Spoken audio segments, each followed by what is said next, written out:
Assalamualaikum warahmatullahi wabarakatuh. Perkenalkan, kami dari kelompok 2 yang beranggotakan saya sendiri, Endah Nurstiani, NIM 183141007, Junita Kustiani, NIM 183141008, Salma Handayani, NIM 183141009, Indri Damayanti, NIM 183141010, dan Anissa Putri Widananto, NIM 183141011.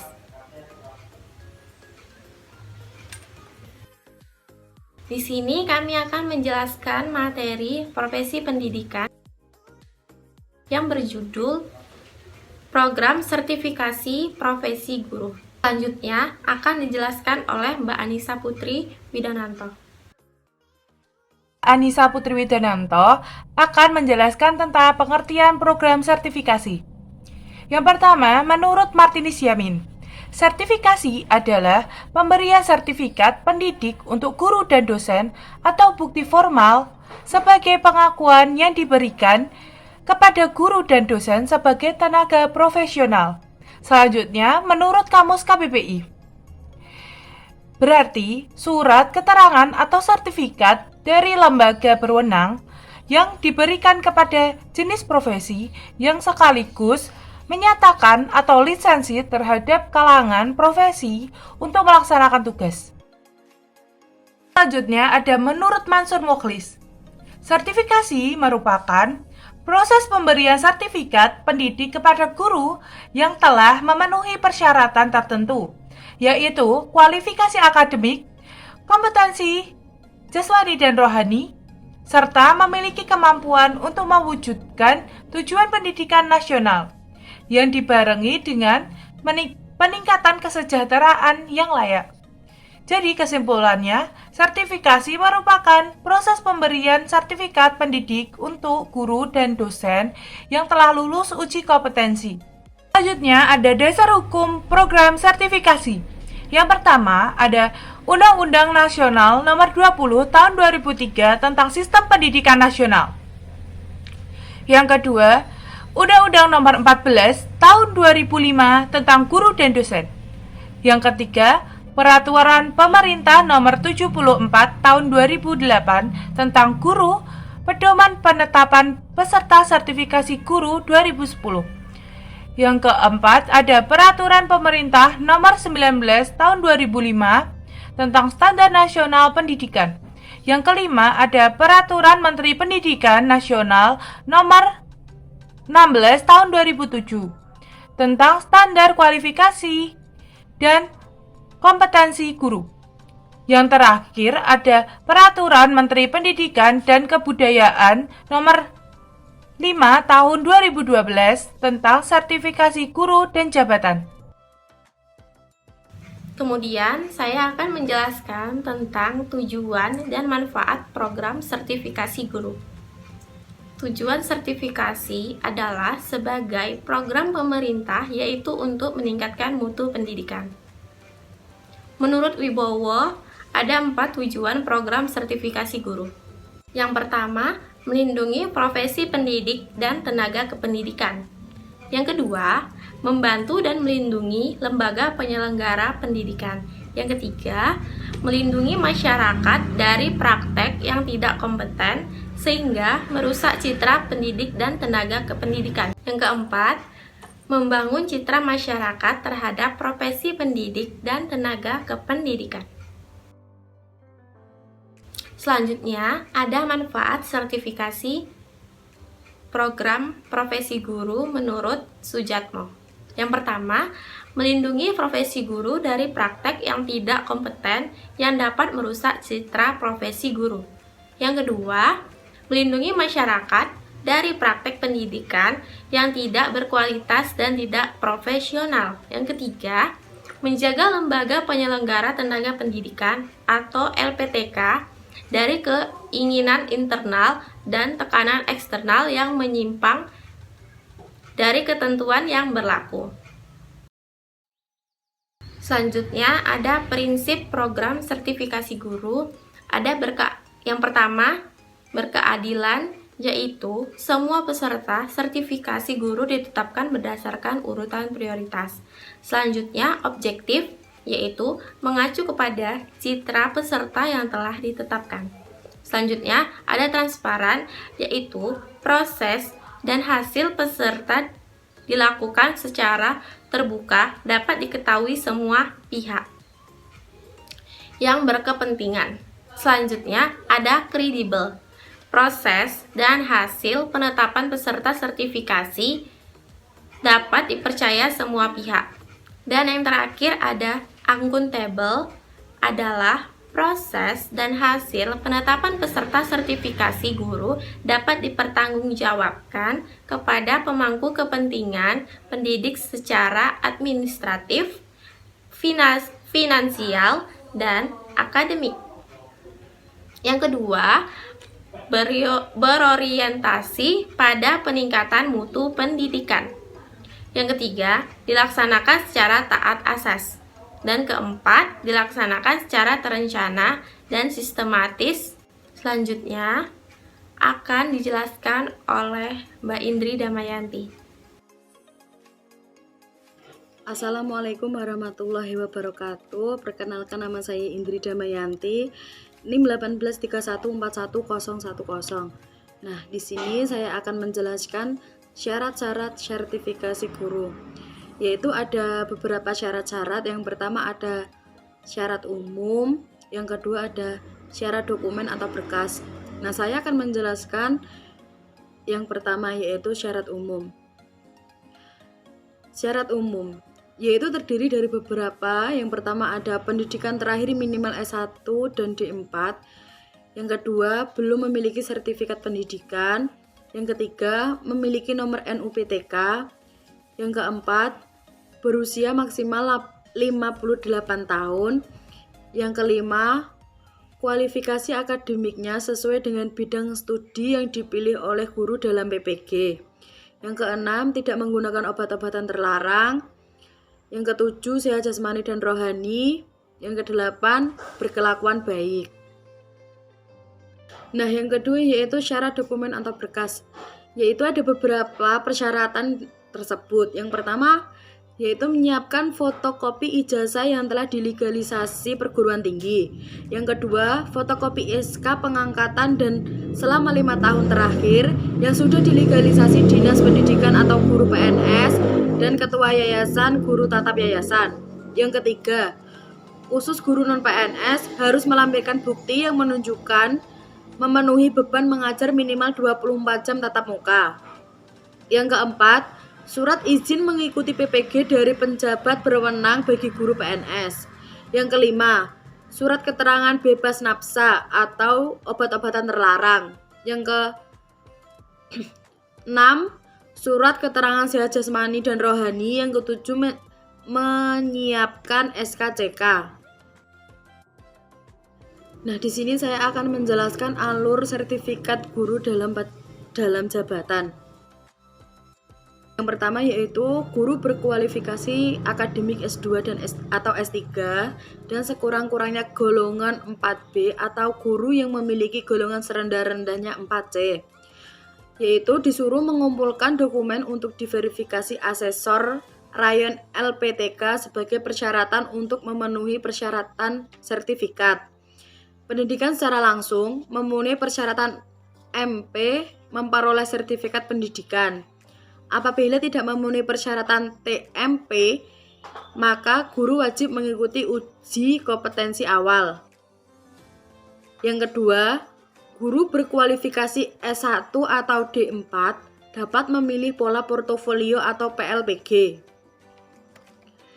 Yang ketiga, memiliki portofolio hasil penilaian portofolio mencapai batas minimal kelulusan atau passing grade.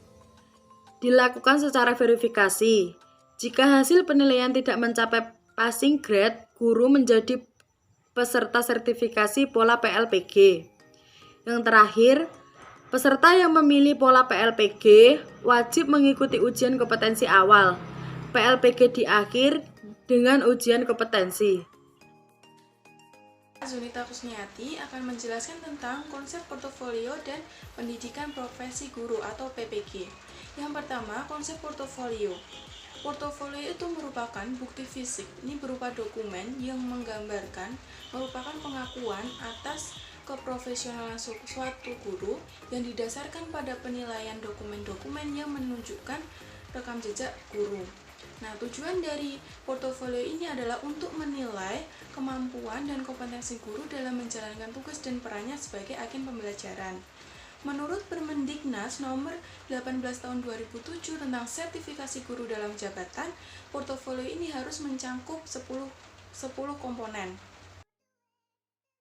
Yang pertama adalah kualifikasi akademik, yaitu tingkat pendidikan formal yang ditempuh guru pada waktu guru itu mengikuti sertifikasi.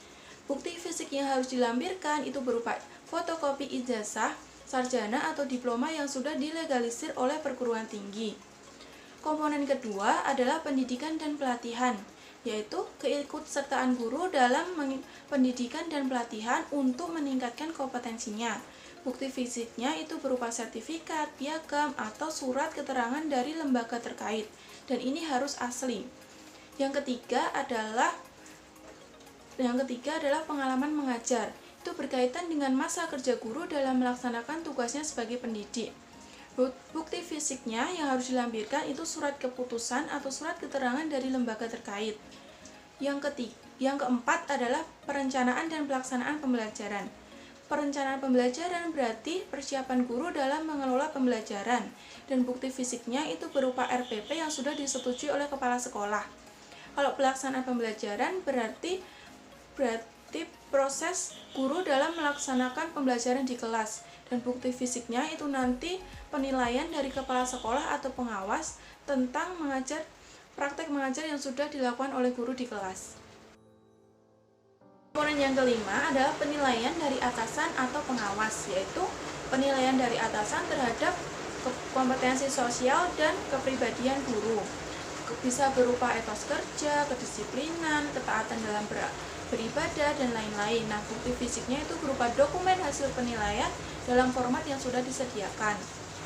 Selanjutnya adalah prestasi akademik, yaitu prestasi yang sudah pernah dicapai guru, terutama ini berkaitan dengan keahliannya.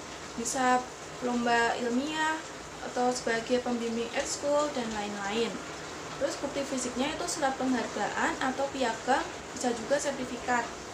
Terus selanjutnya karya pengembangan profesi, yaitu karya yang pernah dibuat oleh guru sebagai hasil pengembangan profesinya. Bukti fisiknya itu keterangan dari lembaga terkait tentang karya yang sudah dihasilkan. Yang kedelapan, keikutsertaan dalam forum ilmiah, yaitu keikutsertaan guru dalam forum ilmiah baik sebagai peserta maupun sebagai narasumber. Bukti fisiknya itu berupa sertifikat sebagai peserta atau sertifikat sebagai narasumber. Komponen yang kesembilan adalah pengalaman organisasi guru di bidang kependidikan dan bidang sosial. Maksudnya, pengalaman guru menjadi pengurus dalam organisasi kependidikan dan organisasi sosial. Terus bukti fisiknya itu bisa berupa surat keterangan dari lembaga yang berwenang. Komponen yang terakhir adalah penghargaan yang relevan dengan bidang pendidikan. Maksudnya, penghargaan yang diperoleh guru karena dedikasinya yang baik dalam bidang pendidikan. Bukti fisiknya itu berupa fotokopi sertifikat, piagam, atau surat keterangan. Ini adalah program pendidikan profesi guru atau PPG. Menurut Permendikbud nomor 87 tahun 2013, program pendidikan profesi guru itu merupakan program pendidikan yang diselenggarakan untuk mempersiapkan lulusan S1 ke pendidikan maupun S1 atau D4 non-kependidikan yang memiliki bakat dan minat menjadi guru agar menguasai kompetensi guru secara utuh sesuai dengan standar nasional pendidikan, sehingga dapat memperoleh sertifikat pendidik profesional pada pendidikan usia dini, pendidikan dasar, dan pendidikan menengah. Jadi, program PPG ini bisa diikuti oleh mahasiswa kependidikan maupun mahasiswa non-kependidikan. Dalam Permendikbud nomor 87 tahun 2013 pasal 2 disebutkan tujuan dari program PPG adalah yang pertama, untuk menghasilkan calon guru yang memiliki kompetensi dalam merencanakan, melaksanakan, dan mengevaluasi pembelajaran. Jadi guru tidak hanya bisa mengajar saja. Yang kedua, menindaklanjuti penilaian dengan pembimbingan dan pelatihan terhadap peserta didik. Jadi setelah dilakukan penilaian tidak berhenti di situ, tapi guru juga melakukan pembimbingan dan pelatihan kepada peserta didik. Yang ketiga, melakukan penelitian dan mengembangkan profesionalitas secara berkelanjutan. PPG ini dilaksanakan oleh perguruan tinggi yang memiliki LPTK atau Lembaga Pendidikan Tenaga Kependidikan. Nah, dalam sistem pembelajaran PPG ini ada 3. Yang pertama workshop, kedua PPL, dan yang ketiga uji kompetensi.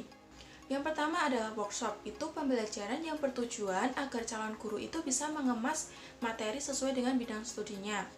Produknya itu silabus dan RPP, terus lembar kerja siswa, media pembelajaran, bahan ajar, dan proposal penilaian tindakan kelas. Yang kedua adalah PPL atau praktik pengalaman lapangan. Ini berarti si calon guru itu melakukan praktek di sekolah-sekolah secara langsung dengan dipantau oleh dosen dan dinilai secara objektif dan transparan. Yang terakhir adalah uji kompetensi. Itu ada 2, yaitu ujian tertulis dan ujian kinerja atau ujian tertulis dan ujian praktek. Uji kompetensi ini dilaksanakan setelah mahasiswa itu mengikuti workshop dan PPL. Nah, apabila mahasiswa itu lulus dalam uji kompetensi, maka akan memperoleh sertifikat pendidik. Selanjutnya adalah kompetensi lulusan PPG. Jadi, setelah mendapatkan sertifikat pendidik ini, diharapkan mahasiswa calon guru itu mampu, yang pertama, mampu menguasai materi secara luas dan mendalam. Jadi, bisa menguasai secara baik tentang materi yang akan diajarkan nanti di sekolah. Yang kedua, menguasai ilmu pendidikan, perkembangan, dan membimbing peserta didik. Yang ketiga, menguasai pembelajaran bidang studi. Jadi tidak hanya mengajar, tapi juga menguasai mulai dari perencanaan, pelaksanaan, sampai ke evaluasi. Yang keempat, mampu melaksanakan praktik pembelajaran dengan baik. Yang kelima, memiliki integritas kepribadian yang meliputi aspek kognitif, afektif, dan psikomotorik.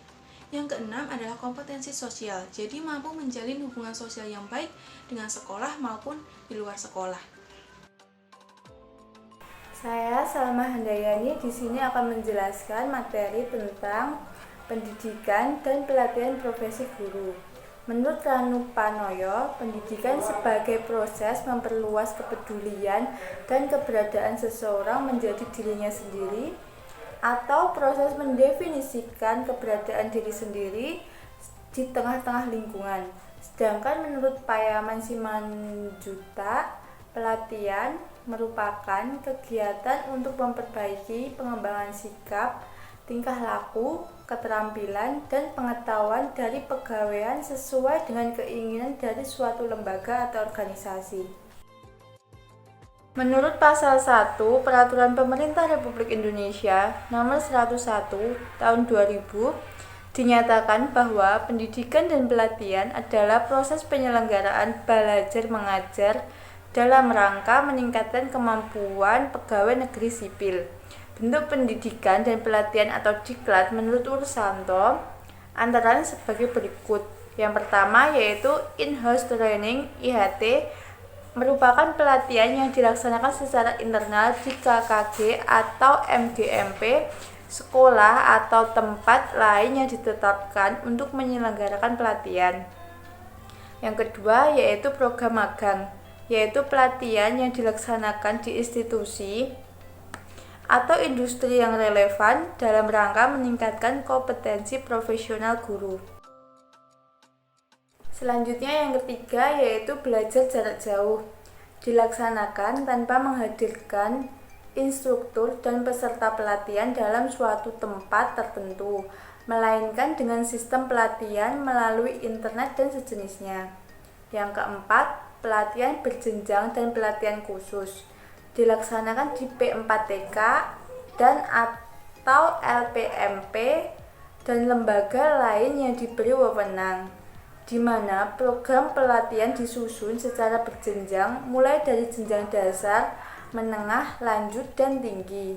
Yang kelima yaitu diklat teknis berbasis kompetensi, yaitu usaha untuk meningkatkan kecakapan dan keterampilan guru agar lebih mengerti dan memahami terhadap penggunaan sarana dan prasarana yang digunakan untuk kegiatan ilmiah.